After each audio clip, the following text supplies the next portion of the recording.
আজ গো রোজায় মগো জনমে ধরা ধরছে হেয়ের লগে দিশা বিশা না পাইয়া নামাজ পড়িয়া সব যাইয়া রাস্তার কুলে পড়ছে। এই বেড়া বেল্লাল মোর প্যাডের মধ্যে দিয়ে এক প্রকার টাইটানিক জাহাজ চলা শুরু করে দিয়েছে।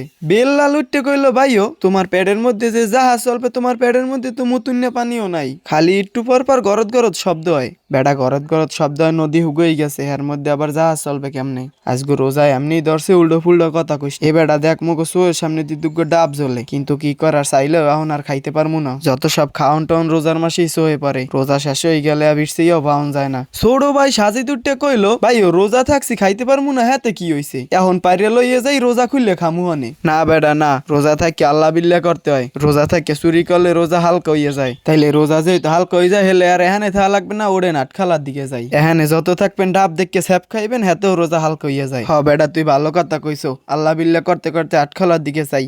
আর হন রাস্তাঘাটে ফল গাছ থাকলে তোরা আবার তাকাইস না, এমনি তোকে স্বভাব টভাব ভালো না। এই যে দেখ এখানে যে ফল গাছটা যে আছে, ও ভাই ও কলা লইয়ে ল, বেন্নে রাইতে দুধ দিয়ে খামু হনে। তোকে স্বভাব আমি কোনো সময় ভালো করতে পারবো না। ভালো করবা কেমনে ভাইও, তোমাদের দিই তো সব আমাকে শেখা। বেশি বকবক না করে হাইন দিল।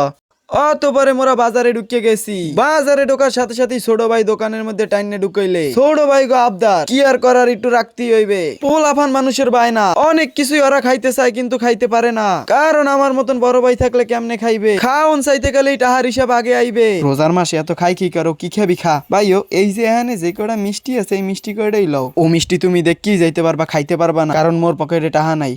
সেই সময় টাহা হইবে তোরে কবজি ডুবাই খাওয়ামু। ভাই ও তাইলো আমরা একটু ঘুরিয়েই রোজা লইয়া, বেশি গড়লেও রোজা হালকা হইয়া যায়। কি আর করার, পকসক মারি ওরে তো শান্ত রাখতে হইবে, নাইলে তো আমার পকেটের বহুত টাকা খরচ হইবে। ভাই ও তুমি অনেক কাস্টেমি করছে, এখন এখানে পুরি বেছে পুরি খাও। আরে আমরা এত পুরি না, এত পেঁয়াজু আর বেগুনি। আচ্ছা ভাইয়া এগুলার প্রাইস কেমন? একটা বেগুনি 5টা। আচ্ছা ভাইয়া একটু কম হবে না? এটা এক দরের দোকান, এখানে কোনো কম টম হইবে না। আচ্ছা জিলাপির কেজি কত? 350 একদম। এ বেড়া হাইন দিল, মাল জিনিসের দাম অনেক, এইয়া খাইতে পারবো না মোরা। দাম হন্যই মগো পেট ভরে গেছে।